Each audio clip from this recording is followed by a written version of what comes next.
Thuravoor Pattanakkad block പഞ്ചായത്തിൽ ആരോഗ്യ പാർപ്പിട മേഖലകൾക്ക് മുൻഗണന നൽകി ബഡ്ജറ്റ് അവതരിപ്പിച്ചു.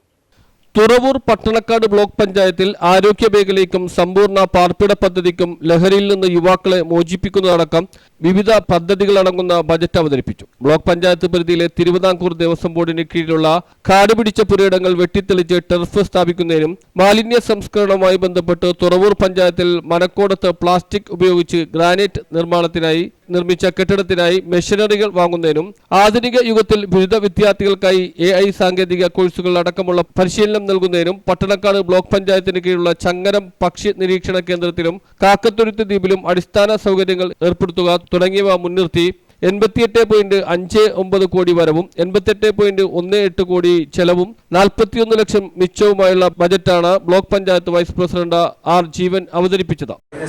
ഒരു 4 മാസക്കാലത്തോളം പുതിയൊരു ഭരണസമിതിക്ക് വേണ്ടിയുള്ളതുകൂടെ ആയിട്ടുള്ള ബഡ്ജറ്റാണ് ഞാൻ ഇവിടെ അവതരിപ്പിക്കുന്നത്.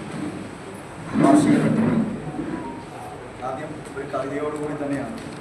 എത്ര മൺപാതകൾ, എത്ര സമുദ്രങ്ങൾ, എന്തുമാത്രം പോന്ന തീക്കൊടുക്കാറ്റുകൾ എന്നിലെത്തും വരെ എണ്ണി എണ്ണി താണ്ടി ഇത്തടം വന്നെത്തി നിന്റെ പാദം സഖി എന്ന വിശ്വവിഖ്യാത വിപ്ലവ കവി പാബ്ലോ നെരുദയുടെ കവിത ആണ് ആമുഖമായി കൊടുത്തിരിക്കുന്നത്. പ്രകൃതിയെയും താൻ താണ്ടി വന്ന രൗദ്ര തീരങ്ങളെയും കടന്ന് നമ്മൾ എത്തിപ്പെട്ട ഒരു ലോകത്തിൻ്റെ ചിത്രം വരച്ചു കാട്ടുന്നതിന് വേണ്ടി മാത്രം ആണ് ആ കവിതയുടെ ഉദാഹരിച്ചത്.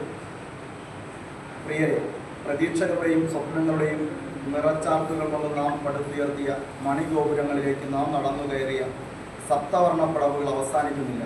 ബ്ലോക്ക് പഞ്ചായത്ത് പ്രസിഡന്റ് മേരി ടെൽഷ്യ അധ്യക്ഷയായി. ബ്ലോക്ക് പഞ്ചായത്ത് അംഗങ്ങളായ N. Saji, SP. Babu, A. Aneesh, Marydas, NK Rajeevan, PP. Anilkumar, BDO PA Joseph എന്നിവർ പ്രസംഗിച്ചു. ലൈഫ് മിഷൻ ഭവന പദ്ധതിക്ക് 96.92 ലക്ഷം, കാർഷിക വികസന പദ്ധതികൾക്ക് 1.68 കോടി, സിന്തറ്റിക് ടർഫ് നിർമ്മാണത്തിന് 10 ലക്ഷം, നൈപുണ്യ വികസനം, സാമൂഹ്യക്ഷേമം, ജോബ് സെന്റർ എന്നിവയ്ക്ക് 10.75 ലക്ഷം, വനിതകൾക്ക് ജിംനേഷ്യം ഉപകരണങ്ങൾ വാങ്ങാൻ 16.50 ലക്ഷം രൂപയും ബജറ്റിൽ വകയിരുത്തിയിട്ടുണ്ട്. News bureau, Ezhupunna.